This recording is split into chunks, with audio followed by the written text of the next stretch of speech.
Hello दोस्तों, मैं विकास सिंह। मैं एक बार आज फिर अपने YouTube चैनल मेटलर्जी विद विकास में आपका स्वागत करता हूं। दोस्तों, मैं जो वीडियो डालता हूं वो आपको पता है कि मेटलर्जी और हीट ट्रीटमेंट पे ही डालता हूं। तो आज जो मैं वीडियो लेके आया हूं वो मैं लेके आया हूं दोस्तों कि स्पेक्ट्रो को कैलिब्रेशन कैसे करते हैं। कई लोगों ने पूछा है दोस्तों कि स्पेक्ट्रो का कैलिब्रेशन कैसे करते हैं। तो आज मैं आपको बताऊंगा कि how to calibrate spectrometer.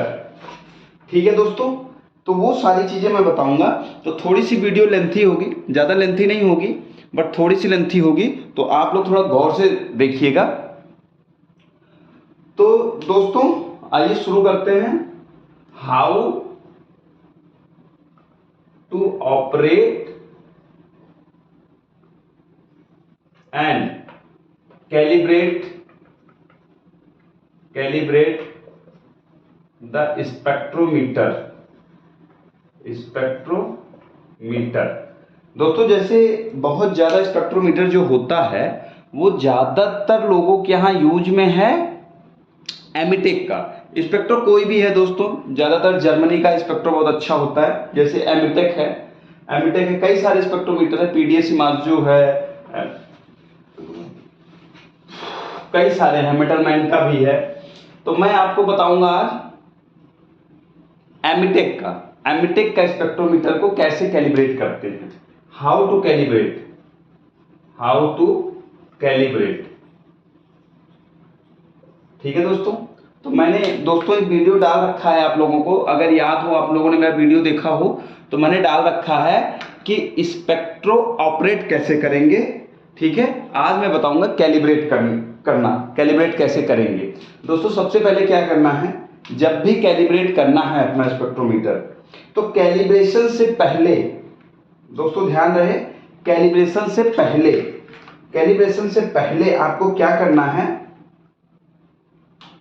Calibration से पहले जो स्पेक्ट्रोमीटर, जैसे मैं यहां बात करूंगा एमिटेक का स्पेक्ट्रोमीटर, तो इसमें क्या होता है दोस्तों, आप सबको पता है कि आर्गन सिलेंडर यूज करते हैं। आर्गन सिलेंडर, अब मैंने इसको बता रखा है कि आर्गन सिलेंडर क्यों यूज करते हैं, ये मैंने आप लोगों को बता रखा है आर्गन सिलेंडर क्यों यूज करते हैं, है ना दोस्तों। तो आप फिर से आज यहां रिपीट करता हूं कि आर्गन सिलेंडर क्यों यूज करते हैं। आर्गन सिलेंडर को यूज करने के लिए सबसे अच्छा चीज है कि ये एक तो इनर्ट गैस होती है, ये किसी के साथ रिएक्शन नहीं करती, ये इनर्ट गैस है। आर्गन, नियान, जडान, रेडान, फेरान, ये सब आपने पढ़ा है उसमें पीरियड टेबल में। तो एक वो है सीरीज है, आर्गन, जडान, रियान, फेरान, ये सारी जो है एक सीरीज है। तो ये इनर्ट गैस है। ठीक है दोस्तों, इन्वायरमेंटल फ्रेंडली होती है, इन्वायरमेंटल फ्रेंडली है, इजिली अवेलेबल है।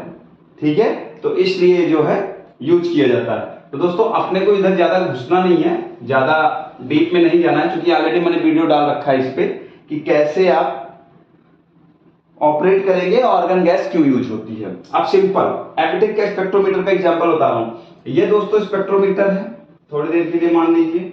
ठीक है, ऐसे स्पेक्ट्रोमीटर है, इधर साइड में डिस्प्ले लगी होती है जो आपका कंप्यूटर होता है।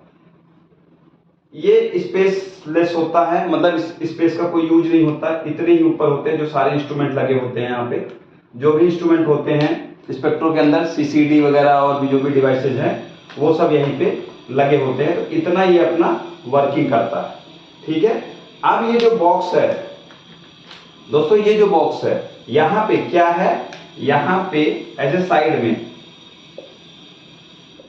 इसी में दो, एक फिल्टर कार्टेज है, एक डीएम वाटर का बॉक्स डीएम वाटर का एक बॉक्स होता है, जिसमें डीएम वाटर भरा होता है जो कार्बन को सक करता है, फिल्टर करता है। ये फिल्टर करता है जो कार्बन होते हैं अंदर, जो भी कार्बन है, एक्सेस जो भी अमाउंट है आपका, जो डस्ट है, कार्बन है, वो ये सक करता है, फिल्टर फिल्टर तक करके अपने आप से फिल्टर करके इधर ट्रांसफर करता है, डीएम वाटर में वो फिल्टर होता रहता है। ठीक है, तो दोस्तों ये जो चीज मैं बता रहा हूं ये कैलिब्रेशन में बहुत इंपॉर्टेंट रोल अदा करता है। ठीक है, तो अभी क्या करना है, अभी ये जितना बताया हूं आशा करता हूं आपको समझ में आया होगा।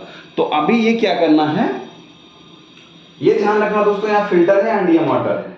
ठीक है, अब देखो अब क्या करना है, सबसे पहले क्या करना है दोस्तों, सबसे पहले अपने को करना है कि जब कैलिब्रेशन स्टार्ट करना है, सबसे पहले ऑल सिस्टम को रीस्टार्ट करना है। आपका सिस्टम रन रहता है, आपका ड्यू आ गया है, सुबह मान लो आपको 9:30 बजे आपको कैलिब्रेशन करना है, तो इसके पहले अपने सिस्टम को रिस्टार्ट कर दीजिए, मशीन रीस्टार्ट और आपका कंप्यूटर सिस्टम रीस्टार्ट कर दीजिए दोस्तों। ठीक है, रीस्टार्ट हो गया। उसके बाद क्या करना है, रीस्टार्ट करने के बाद सबसे पहले आप आर्गन सिलेंडर नया लगाइए, इसमें जितनी गैस बची है वो बची रहने दीजिए, कैलिब्रेशन के बाद यूज कर लीजिएगा इसको। कैलिब्रेशन के बाद ये सिलेंडर हटा दीजिएगा, फिर ये लगा दीजिएगा, कोई दिक्कत नहीं।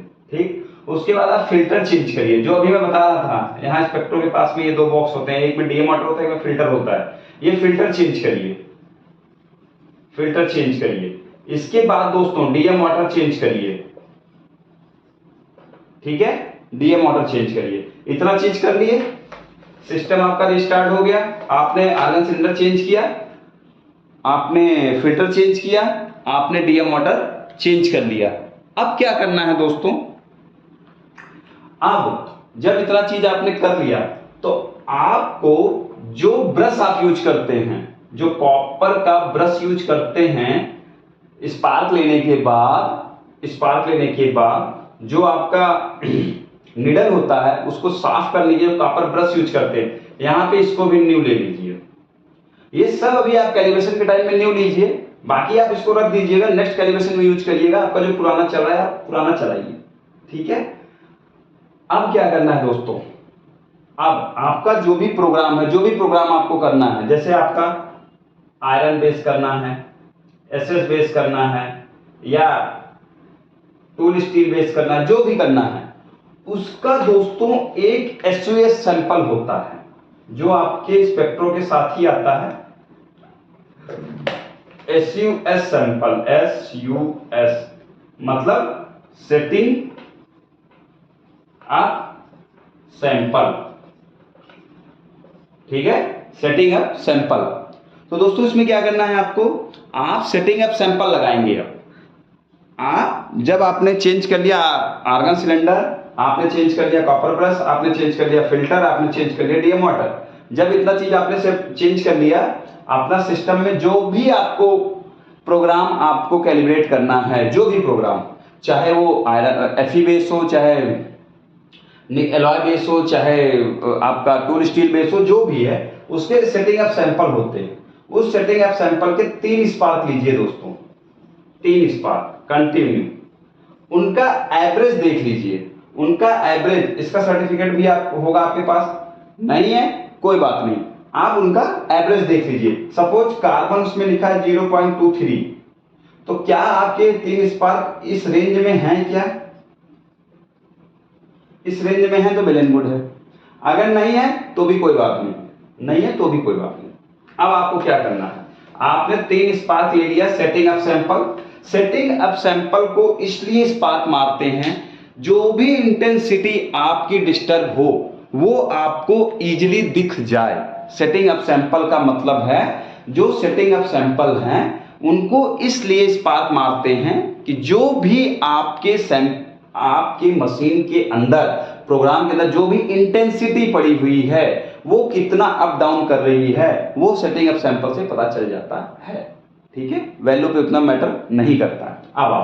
अब आपको सपोज मान लो आपको कोई प्रोग्राम है SS 304 सैंपल का, कोई भी मास्टर है, अब आपको लगाना है और आपको देखना है कि इसमें कार्बन परसेंटेज आपका मान रखा है 0.4 2। मान लो मैग्नीज मांग रखा है 0.10। मान लो क्रोम मांग रखा है 18 से 18.00, निकिल है 12.00, ऐसे मान लो थोड़ी देर के लिए।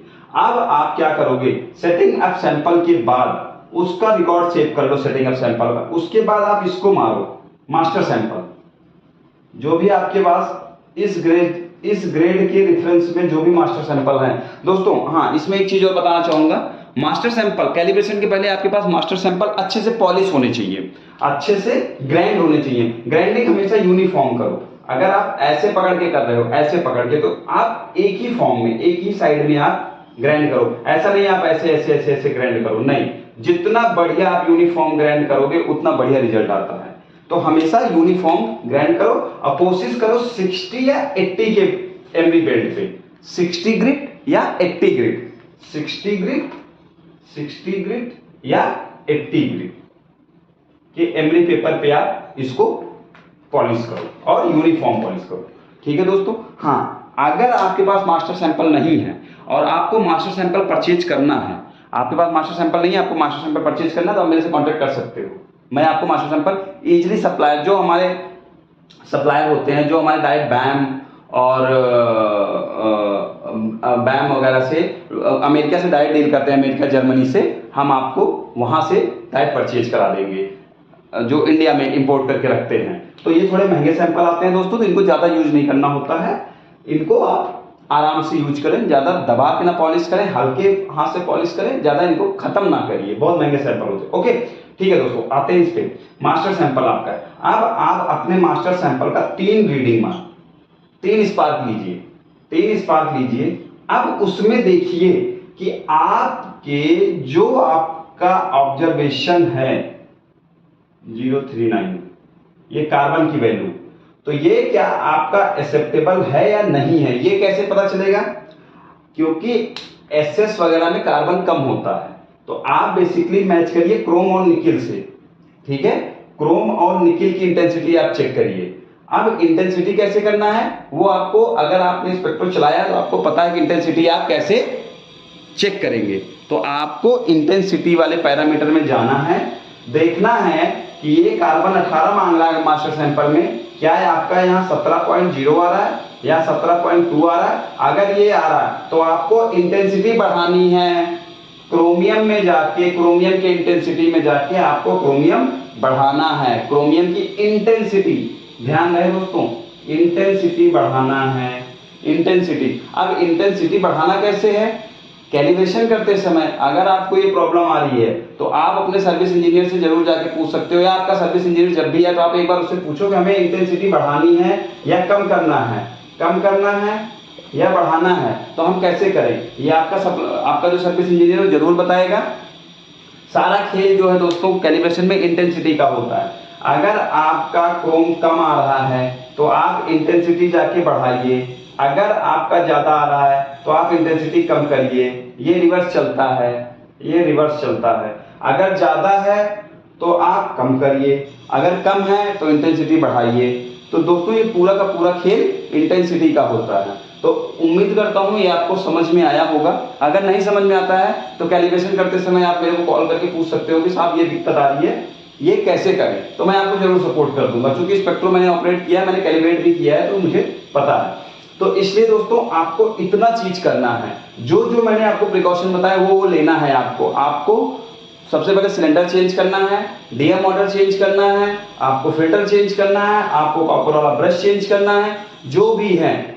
कॉपर का ब्रश मतलब स्टील का भी ब्रश है, कॉपर का है, मैं कॉपर वर्ड यूज किया हूं। जो भी ब्रश है आपको वो चेंज करना है। उसके बाद आप इसको इस तरीके से चेक करोगे। कोई भी सैंपल आप चेक करोगे उसके 3 स्पार्क लोगे, 3 स्पार्क का एवरेज लोगे। हमेशा ध्यान रखना दोस्तों, 3 स्पार्क उनका एवरेज, उसके बाद आप रीडिंग मैच करोगे क्या रीडिंग आ रही है। तो ये दोस्तों ध्यान रखना है अपने को कि जब भी कैलिब्रेशन करना है अपना मास्टर सैंपल के साथ करना है। हाँ, अगर आपकी स्पेक्ट्रो में कोई आपका हार्डवेयर खराब है तो आप कैलिब्रेशन ना करके आप अपना वो हार्डवेयर चेंज करें, उसके बाद ही आप कैलिब्रेशन प्रोसेस स्टार्ट करें। क्योंकि अगर कोई भी हार्डवेयर आपका डिस्टर्ब रहेगा तो आपकी रीडिंग हमेशा डिस्टर्ब रहेगी। सबसे इंपॉर्टेंट चीज आपको मैं नहीं बताया, इन्वायरमेंट कंडीशन। इन्वायरमेंट कंडीशन, आपका स्पेक्ट्रोमीटर जिस भी चैम्बर में रखा हुआ है, एक तो उस चैम्बर का टेम्परेचर जो भी आपने डिसाइड कर रखा है, मैक्सिमम 28 होना चाहिए, इससे ज्यादा नहीं होना चाहिए उस चैम्बर का टेम्परेचर। उसके बाद मशीन का टेम्परेचर, ऑलरेडी आपके मशीन में चेक शीट में आप डेली अपडेट करते होंगे, मेरे हिसाब से 35 डिग्री से ज्यादा नहीं होता है मशीन का टेम्परेचर। बाकी आपने जो डिसाइड कर रखा है आपकी मशीन मैन्युफैक्चरर ने जो आपको बता रखा है वो, बट आपका रूम टेम्परेचर बहुत बड़ा इंपैक्ट डालता है रिजल्ट पे। तो दोस्तों ये जरूर ध्यान रहे आपको कि आपको रूम टेम्परेचर भी चेक करना है। तो दोस्तों उम्मीद करता हूं कि आपको कैलिब्रेशन कैसे करना है वो आपको आज मैंने सिखाने की कोशिश किया है। उम्मीद करता हूं कि आपको समझ में आया होगा। नहीं समझ में आया दोस्तों, वीडियो दोबारा देखना, मेरे को कॉल करना, मैसेज करना, कमेंट करना, मैं जरूर आपको रिप्लाई कर दूंगा। तो दोस्तों उम्मीद करता हूं कि ये स्पेक्ट्रोमीटर का कैलिब्रेशन आपको क्लियर हुआ होगा। अब अगला वीडियो जब भी डालूंगा आपको डालूंगा स्पेक्ट्रोमीटर को वेरीफाई कैसे करेंगे, verification, how to verify the spectrometer, वो मैं आपको बताऊंगा। तो आज के दोस्तों इतना ही, मिलते हैं फिर नेक्स्ट वीडियो में, तब तक के लिए बाय बाय। हाँ, अपने दोस्तों, अपने कलीग, अपने स्टाफ में मेरा चैनल लाइक और सब्सक्राइब जरूर करवाएं, ज्यादा से ज्यादा शेयर करें। आज के लिए इतना।